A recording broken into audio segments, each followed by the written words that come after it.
Selamat datang di Sabar Talks, tempat di mana kisah hidup jadi pelajaran berharga. Kalau kamu suka cerita yang menyentuh hati, klik subscribe sekarang juga ya. Jangan lupa like videonya, dan tulis di komentar kamu nonton dari mana. Siapa tahu, ada teman satu kota di sini. Dan sekarang, mari kita mulai kisah hari ini. Namaku Hana. Sudah 5 tahun aku menikah dengan Arman. Seorang pria yang pada awalnya kukira akan menjadi sandaran hidupku, tempatku pulang dengan tenang, dan rumah yang selalu kurindukan. Namun, kenyataan tak seperti mimpi yang dulu aku bayangkan. Hidupku terasa kosong, seolah semua pengorbananku tidak pernah berarti di matanya. Setiap hari, aku bangun lebih pagi dari siapapun. Aku menyiapkan sarapan, membereskan rumah, mencuci pakaian, bahkan merapikan semua kebutuhannya sebelum ia berangkat kerja. Aku memilih berhenti dari pekerjaanku sebagai guru honorer setelah menikah, karena ia pernah berkata, "Untuk apa kamu kerja? Tugasmu di rumah saja." Saat itu, aku mengangguk dan menurutinya, berharap ia akan lebih menghargai pengorbananku. Tapi yang kudapat justru sebaliknya. Tidak ada ucapan terima kasih ketika ia berangkat kerja. Tidak ada senyum hangat saat ia pulang. Yang ada hanya wajah lelah yang acuh, seperti aku hanyalah bagian dari rutinitasnya, bukan seseorang yang berarti di hidupnya. "Mas, tadi aku masak sayur kesukaanmu," ucapku suatu sore ketika ia pulang. Ia hanya menjawab singkat sambil membuka ponselnya. Matanya tidak sekalipun menatapku. Aku menelan ludah, mencoba memahami. Mungkin ia lelah, pikirku, tapi ternyata hari demi hari pun tak ada perubahan. Yang membuatku semakin hancur adalah ketika ia mulai terang-terangan memuji wanita lain. Kadang itu teman kantornya, kadang artis yang ia lihat di televisi. "Cantik banget ya dia. Gaya bicaranya juga sopan," katanya sambil menatap layar ponsel. Tak menyadari wajahku memerah menahan sakit. "Memangnya aku tidak sopan, Mas?" tanyaku pelan. Mencoba bercanda agar suasana tidak tegang. Ia hanya tertawa kecil. "Ya beda, Han. Kamu tahu sendiri." Seolah aku ini tidak lebih dari bayangan yang tak penting. Malam-malamku terasa dingin. Ia sering pulang larut malam. Alasannya pekerjaan menumpuk. Aku tahu, aku tidak berhak menuduhnya macam-macam. Tapi entah kenapa hatiku berkata lain. Ada jarak yang makin hari makin lebar di antara kami. Seperti dua orang asing yang kebetulan tinggal di satu atap. Aku pernah mencoba mengajaknya bicara. Malam itu, aku duduk di sampingnya saat ia menonton televisi. "Mas, apa aku pernah melakukan sesuatu yang membuatmu tidak nyaman?" tanyaku hati-hati. Ia tidak menoleh. "Kenapa nanya begitu?" "Entahlah, rasanya kamu berubah. Aku merasa seperti tidak dianggap ada." Ia menghela napas panjang. "Hana, kamu terlalu banyak berpikir. Jangan lebay." Kalimat itu menamparku. Aku mencoba membuka hati, tapi ia menutup pintu pembicaraan seakan perasaanku tidak penting. Setiap malam, aku menangis dalam diam. Aku bertanya pada diriku sendiri, apakah aku istri yang gagal? Apakah aku memang tidak pantas mendapatkan perhatian?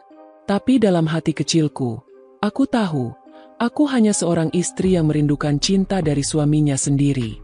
Di luar rumah, aku berusaha tersenyum di depan orang-orang. Kepada tetangga, aku tetap ramah. Kepada keluargaku, aku berkata semuanya baik-baik saja. Padahal, di balik itu semua, aku hanya seorang wanita yang terus menahan luka. Hingga suatu hari, sebuah peristiwa kecil membuatku benar-benar sadar. Pagi itu aku membuatkan sarapan kesukaannya. Nasi goreng udang dengan telur mata sapi. Aku menata meja seindah mungkin, berharap ia akan menyadari usahaku. Tapi saat ia duduk, yang pertama keluar dari mulutnya justru, "Kenapa nasi gorengnya begini? Ini keasinan, Han." Aku tercekat, padahal aku sudah mencicipinya. Rasanya pas, tapi aku tidak ingin berdebat. "Maaf, Mas. Lain kali aku perbaiki." Ia mendengus, lalu melanjutkan sarapannya tanpa menoleh sedikit pun. Saat itu, ada sesuatu di dalam diriku yang hancur. Aku menyadari, sekeras apapun aku berusaha, ia tidak akan pernah melihatku. Di malam harinya, ketika aku melihatnya tertidur pulas di ranjang, aku duduk di sudut kamar, menatapnya sambil menangis. Aku merasa benar-benar tak berharga. Untuk apa aku ada di sini? Jika kehadiranku pun tidak ia sadari, aku tidak tahu akan seperti apa ke depannya.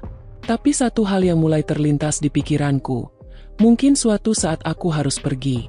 Mungkin hanya dengan itu ia akan sadar bahwa aku ada, dan selama ini aku telah berjuang sepenuh hati untuknya. Pikiran itu terus berputar di kepalaku berhari-hari. Aku mencoba menepisnya, mencoba meyakinkan diriku bahwa aku hanya terlalu sensitif. Namun setiap kali aku membuka mata, kenyataan kembali menamparku.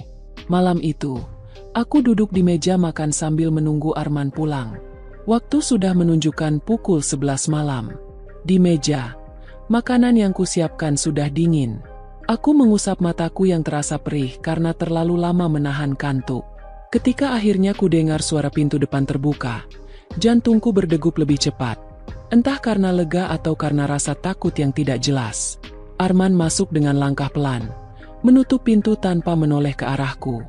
Wajahnya terlihat lelah, tapi di mataku, itu bukan hanya lelah karena pekerjaan. Ada sesuatu yang berbeda. "Mas baru pulang?" tanyaku pelan. Suaraku nyaris tak terdengar. "Iya," jawabnya singkat. Lalu berjalan melewatiku begitu saja menuju kamar. Aku menatap punggungnya yang menjauh, dan di saat itu, sesuatu di dalam diriku meledak. "Mas," panggilku lagi. Kali ini dengan nada yang sedikit memaksa. Ia berhenti, tapi tidak menoleh. "Apa lagi, Han? Kenapa kamu seperti ini? Kenapa setiap hari pulang larut? Bahkan tidak bicara sepatah kata pun padaku." Ia menghela napas panjang, lalu berbalik menatapku dengan ekspresi datar. "Hana, aku capek. Tolong jangan tambah masalah." "Masalah?" Ia menyebutku masalah. Aku berdiri, menahan air mata yang sudah menggenang. "Jadi aku ini cuma beban buatmu? Semua yang kulakukan, semua yang kukorbankan, itu tidak ada artinya." Arman mengerutkan kening. "Kenapa sih kamu suka membesar-besarkan hal kecil? Aku kerja sampai malam ini buat siapa?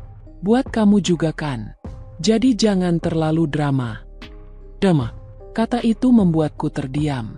Bagi Arman, perasaanku hanyalah drama. Luka yang kian menganga di hatiku ternyata tak lebih dari adegan sandiwara baginya. Aku ingin marah. Aku ingin berteriak bahwa aku bukan robot. Bahwa aku juga butuh diperlakukan sebagai manusia yang punya perasaan. Tapi suaraku tercekat di tenggorokan. Yang akhirnya keluar hanya bisikan lirih. "Mas, aku capek." Ia tak menjawab.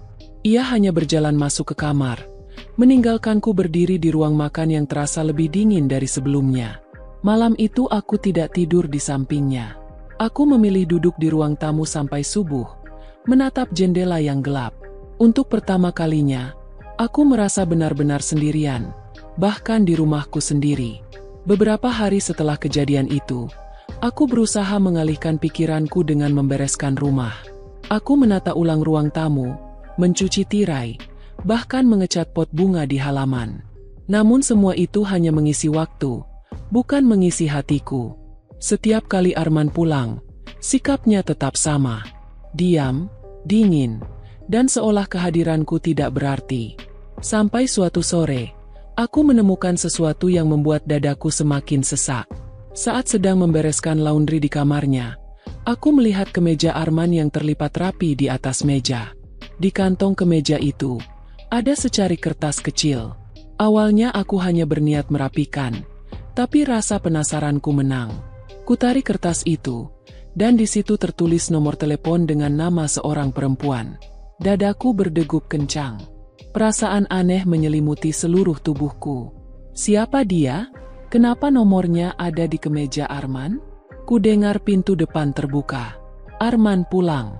Dengan buru-buru aku menyelipkan kertas itu ke dalam sakuku. Saat ia masuk, aku memberanikan diri bertanya, "Mas, siapa namanya Rini?"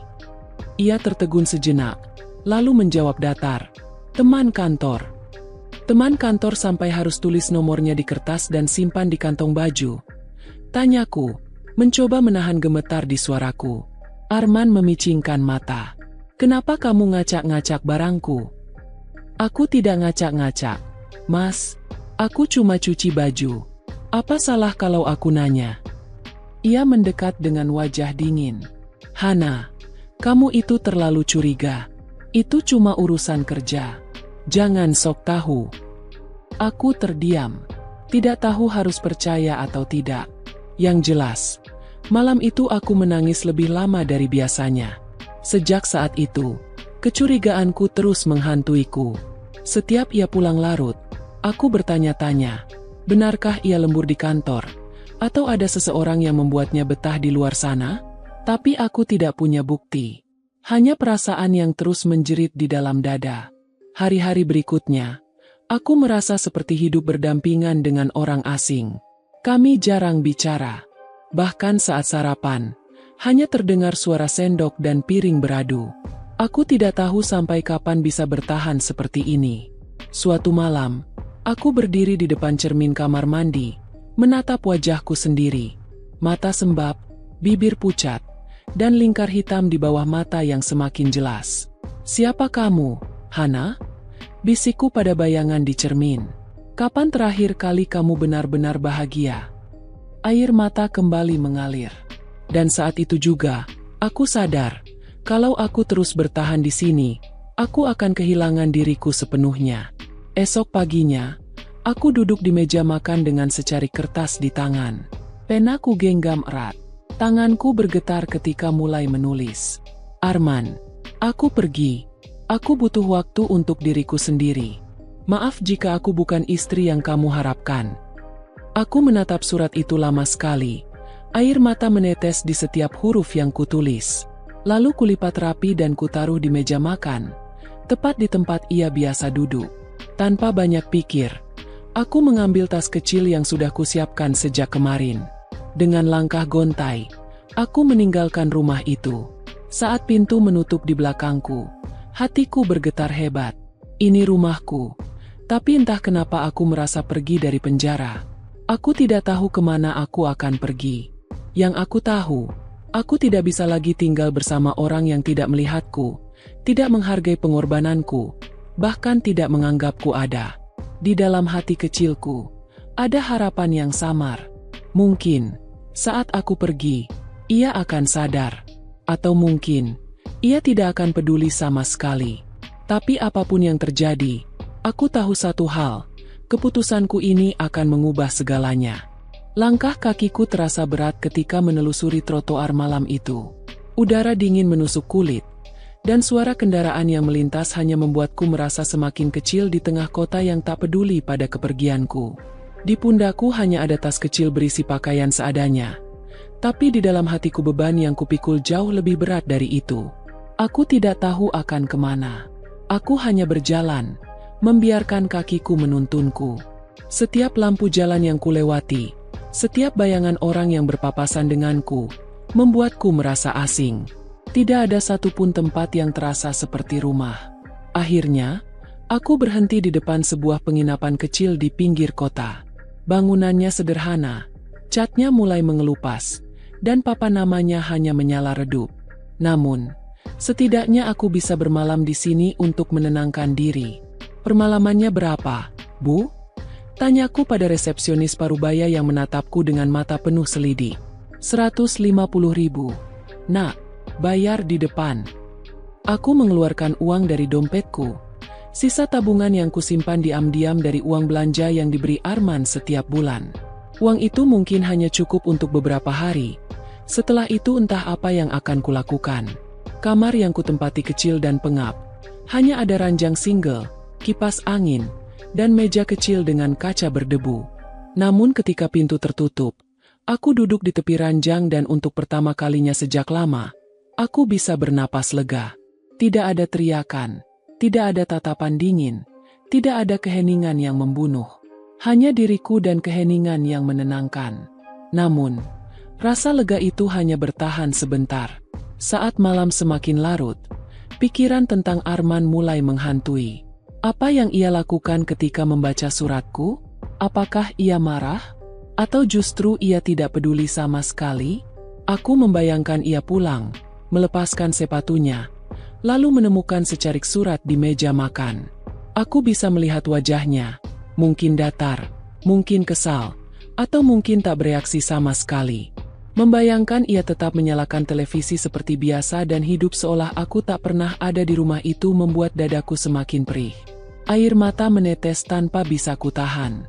"Arman," bisikku pada udara, "apa kamu benar-benar tidak pernah menganggapku ada?" Di sisi lain, di rumah yang kini kosong tanpaku, Arman berdiri mematung di ruang makan. Di tangannya, surat yang kutulis dengan hati gemetar. Tatapannya kosong, membaca setiap kata berulang-ulang, seperti tak percaya bahwa aku benar-benar pergi. Ia meremas surat itu, napasnya memburu. Ruangan terasa asing tanpa suaraku, tanpa aroma masakan yang biasanya menyambutnya. Meja makan itu terasa dingin, seperti rumah yang kehilangan nyawanya. Untuk pertama kalinya, Arman merasa rumahnya bukan lagi rumah. Malam itu ia duduk di kursi ruang tamu, menatap dinding kosong sambil memegang kepalanya. Ingatan tentang semua percakapan kami terputar di kepalanya. Nada lirihku, pertanyaan-pertanyaan kecilku, keluhan yang sering ia anggap lebay, semua kini terdengar jelas, menamparnya dengan kenyataan pahit. Aku tidak pernah benar-benar bahagia di sisinya. Namun, keangkuhannya menahan dirinya untuk langsung mencariku. Dia cuma butuh waktu, gumamnya pelan, meyakinkan diri. Tapi hatinya sendiri tidak yakin. Di penginapan, aku mulai merasakan arti kesepian yang sebenarnya. Aku memang meninggalkan rumah karena tidak dihargai. Tapi pergi dari tempat yang sudah 5 tahun ku tinggali ternyata seperti mencabut akar pohon dari tanahnya. Pagi itu aku duduk di ranjang sambil menatap ponselku. Belum ada pesan dari Arman. Tidak ada panggilan. Tidak ada apapun. Aku menunggu, berharap ia akan mencariku. Setidaknya menanyakan keberadaanku. Tapi tidak ada. Seolah kepergianku tidak membuat sedikit pun perbedaan dalam hidupnya. Aku menatap layar ponsel itu lama sekali, berharap namanya muncul di sana. Tapi hening. Hari-hari berikutnya terasa panjang. Aku menghabiskan waktu dengan duduk di pojok kamar, membaca buku lusuh yang kutemukan di meja penginapan, atau hanya menatap langit-langit sambil menangis.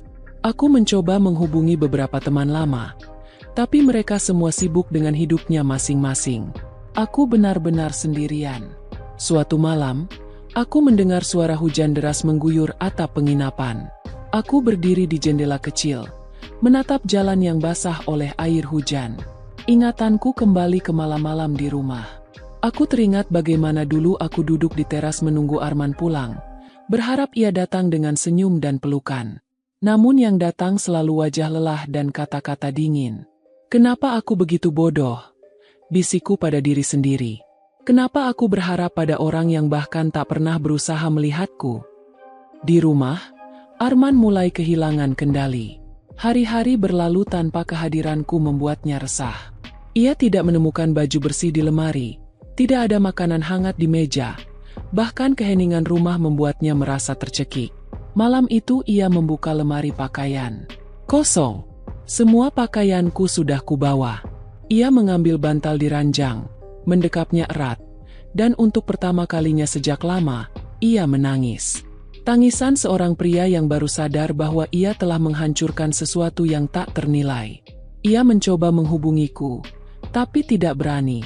Harga dirinya menahannya, membuatnya terjebak antara keinginan untuk memelukku dan ketakutan akan penolakanku. Di penginapan, aku terbangun karena suara ketukan di pintu. Aku ragu, lalu perlahan mendekat.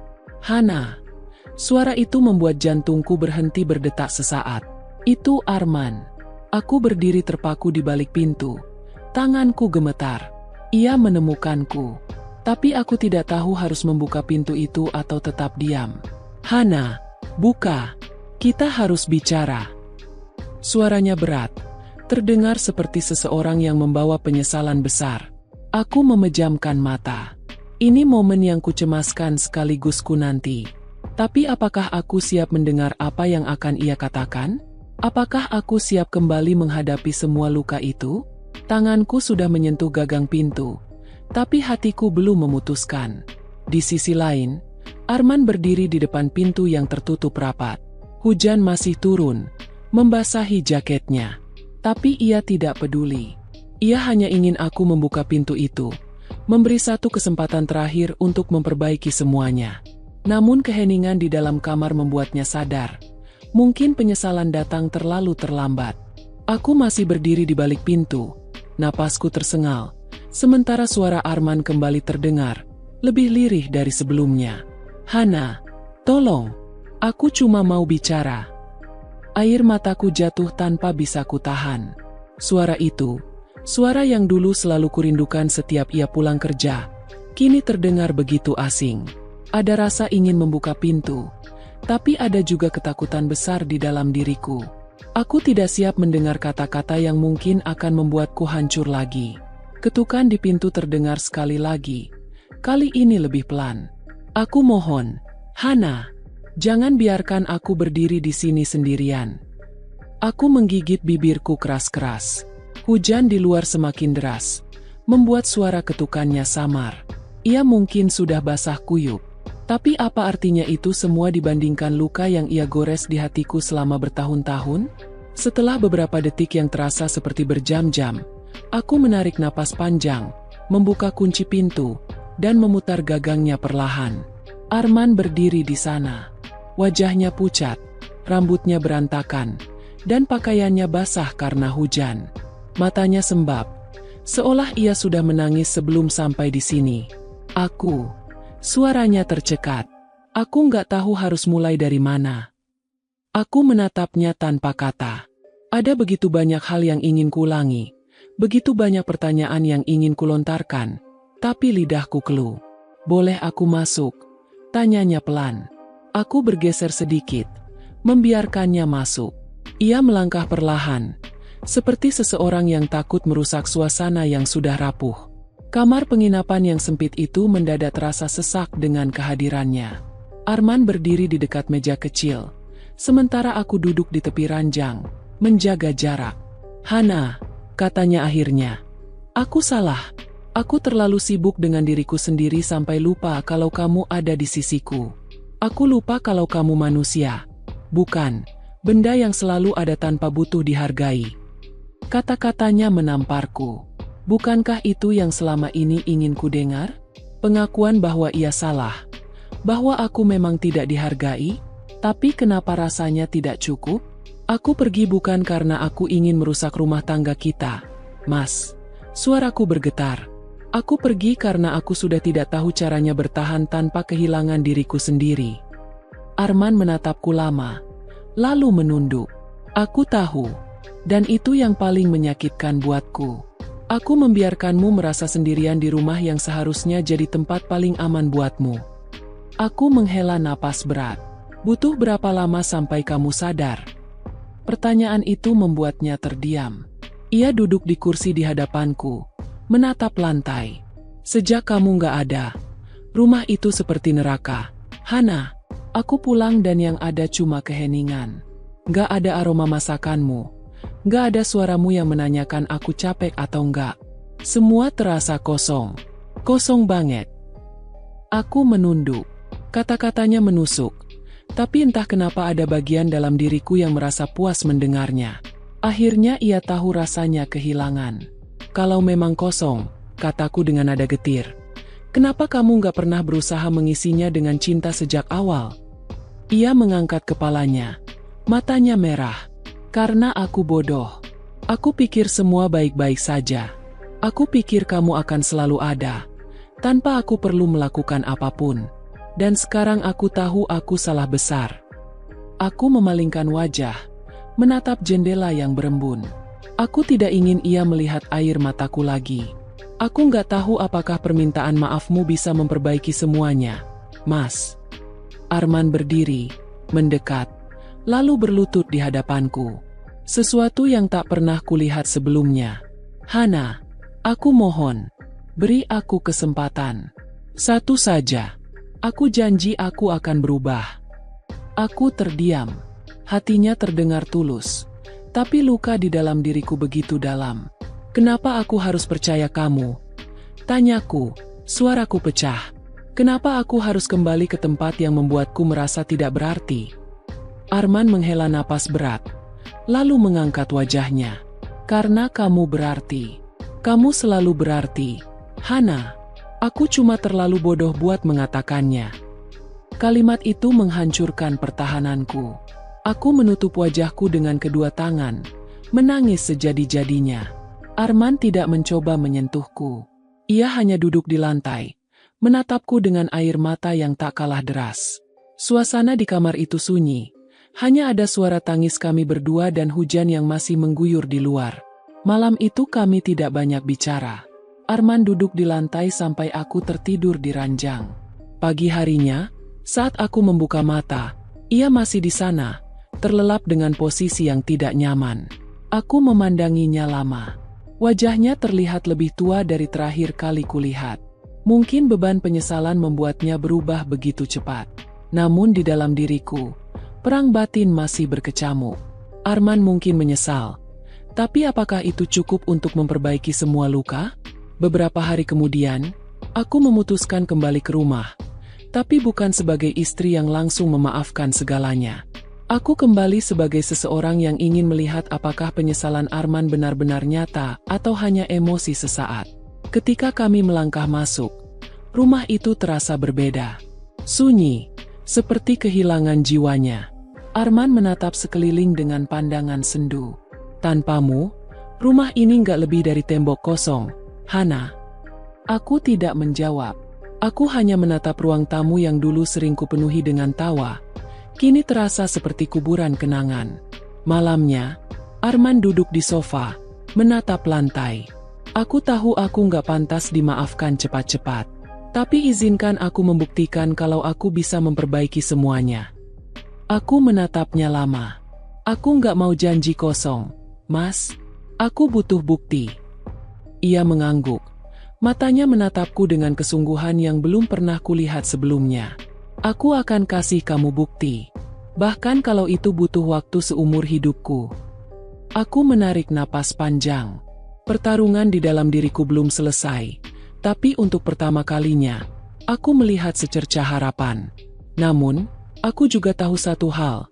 Jika Arman mengulang kesalahannya, aku tidak akan ragu pergi untuk selamanya. Kalimat itu terus terngiang di kepalaku malam itu. Aku duduk di ujung ranjang, menatap langit-langit kamar yang dulu terasa seperti penjara, kini menjadi ruang yang penuh tanda tanya. Arman ada di ruang tamu, mungkin tak bisa tidur. Sejak kami kembali ke rumah, ia berusaha menjaga jarak, seolah takut satu gerakan kecil bisa membuatku pergi lagi. Pagi itu, ketika aku turun ke dapur, aku tertegun. Meja makan sudah rapi, ada 2 piring nasi goreng dan segelas jus jeruk yang tampak baru saja dibuat. Arman berdiri di dekat kompor, menatapku dengan raut gugup. Selamat pagi, sapanya canggung. Aku mengerutkan kening. Mas masak ini? Ia mengangguk pelan. Aku nggak tahu rasanya enak atau enggak. Tapi aku pengen kamu nggak merasa sendirian di rumah ini lagi. Aku duduk tanpa berkata apa-apa.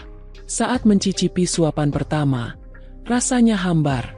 Tapi anehnya, ada sesuatu di dalam diriku yang hangat. Mungkin karena untuk pertama kalinya dalam 5 tahun pernikahan kami, Arman benar-benar mencoba. Terima kasih, ucapku lirih. Ia tersenyum samar, seolah ucapan itu adalah udara yang membuatnya bisa bernapas kembali. Hari-hari berikutnya, Arman berubah. Ia pulang kerja lebih cepat, membawakan makanan kecil atau bunga, hal-hal sederhana yang dulu tak pernah ia lakukan. Ia mulai mendengar ceritaku, benar-benar mendengarkan, bukan hanya mengangguk sambil memegang ponsel. Namun, luka di hatiku belum sembuh. Aku masih sulit percaya. Setiap kali ia berkata manis, aku bertanya dalam hati, apakah ini hanya karena aku sempat pergi? Apakah ini hanya penyesalan sesaat yang akan hilang begitu ia merasa semuanya kembali normal? Suatu malam, kami duduk di ruang tamu. Televisi menyala. Tapi tidak ada yang benar-benar memperhatikannya. Hana, kata Arman tiba-tiba. Apa kamu masih benci aku? Pertanyaan itu membuatku terdiam. Aku memandangnya lama. Aku nggak tahu, jawabku jujur. Aku nggak bisa benci kamu, tapi aku juga nggak bisa melupakan semua yang kamu lakukan. Ia menunduk. Wajahnya muram. Aku nggak minta kamu lupa. Aku cuma minta kamu lihat aku sekarang. Bukan aku yang dulu. Aku menggigit bibirku. Mas, kamu ngerti nggak rasanya jadi aku? Setiap hari berusaha jadi istri yang baik, tapi merasa nggak pernah cukup? Kamu ngerti nggak rasanya tidur di samping orang yang kamu cintai, tapi merasa seperti tidur sendirian? Arman menatapku. Matanya berair. Aku ngerti sekarang. Dan itu menghantuiku setiap malam sejak kamu pergi. Kalimat itu membuat dadaku berdesir. Untuk pertama kalinya, aku melihat Arman benar-benar hancur oleh penyesalannya. Beberapa minggu berlalu, dan perubahan itu tidak berhenti. Arman mulai mengajakku keluar di akhir pekan, sekadar jalan-jalan atau makan di tempat yang dulu sering kami kunjungi. Ia bahkan menemaniku ke pasar tradisional, sesuatu yang dulu ia anggap membuang-buang waktu. Tapi di balik semua itu, ada ketakutan yang tidak bisa kusingkirkan. Ketakutan bahwa semua ini hanya topeng. Suatu malam, aku duduk di teras sambil menatap langit. Arman datang membawa 2 cangkir teh hangat, lalu duduk di sampingku. Aku tahu kamu masih ragu, katanya. Aku menoleh padanya. Mas, apa kamu beneran bisa berubah? Atau ini cuma karena kamu takut aku pergi? Arman terdiam lama. Ia menatap langit sebelum menjawab. Awalnya mungkin iya. Aku takut kamu nggak kembali. Tapi sekarang aku sadar. Aku nggak mau berubah karena takut kehilangan kamu. Aku berubah karena aku nggak mau jadi suami yang menyakiti kamu lagi. Aku nggak mau kamu ngerasa sendirian di sisiku. Aku menghela napas, mencoba menelan kata-katanya. Aku butuh waktu, Mas. Aku nggak bisa sembuh secepat itu. Ia mengangguk pelan. Aku akan tunggu, selama apapun itu. Beberapa hari kemudian, aku menerima pesan dari ibuku yang tinggal di kampung. Hana, kamu baik-baik saja? Kalau butuh tempat pulang, rumah ini selalu terbuka. Pesan itu membuatku berpikir panjang. Aku sadar, aku punya pilihan. Aku bisa pergi dan memulai hidup baru, atau bertahan dan memberi Arman kesempatan.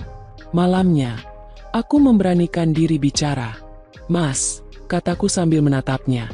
Kalau aku kasih kesempatan ini, aku butuh kamu buktiin kalau kamu nggak cuma ngomong.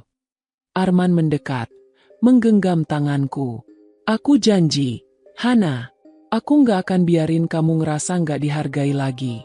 Aku janji ini bukan sementara. Air mataku menetes. Aku ingin percaya. Aku ingin kami bisa membangun semuanya dari awal. Tapi aku juga tahu, kalau janji ini kembali dilanggar, aku tidak akan tinggal. Beberapa bulan kemudian, sedikit demi sedikit, kami menemukan ritme baru. Rumah ini tak lagi sunyi seperti dulu. Ada tawa kecil, ada percakapan panjang, ada rasa hangat yang lama hilang. Namun, di suatu malam ketika aku sedang membereskan pakaian, aku menemukan kemeja Arman dengan lipatan rapi di lemari. Aku teringat pada kertas kecil yang pernah kutemukan dulu, yang memicu semua kecurigaanku. Arman masuk ke kamar, melihatku menatap kemeja itu. Ia mendekat, lalu berkata, "Kamu masih takut?" Aku menoleh, menatap matanya. Aku masih belajar percaya, Mas. Tapi aku mau mencoba. Ia meraih tanganku, menggenggamnya erat. Terima kasih. Karena meskipun aku sudah menghancurkan kamu, kamu masih mau memberi aku kesempatan. Aku memeluknya. Untuk pertama kalinya sejak aku pergi, pelukan itu terasa seperti rumah. Namun dalam hatiku, aku tahu satu hal, aku tidak akan pernah kembali menjadi Hana yang dulu. Aku sekarang adalah wanita yang tahu harganya. Wanita yang tahu kapan harus bertahan dan kapan harus pergi. Dan mungkin, untuk pertama kalinya dalam hidupku,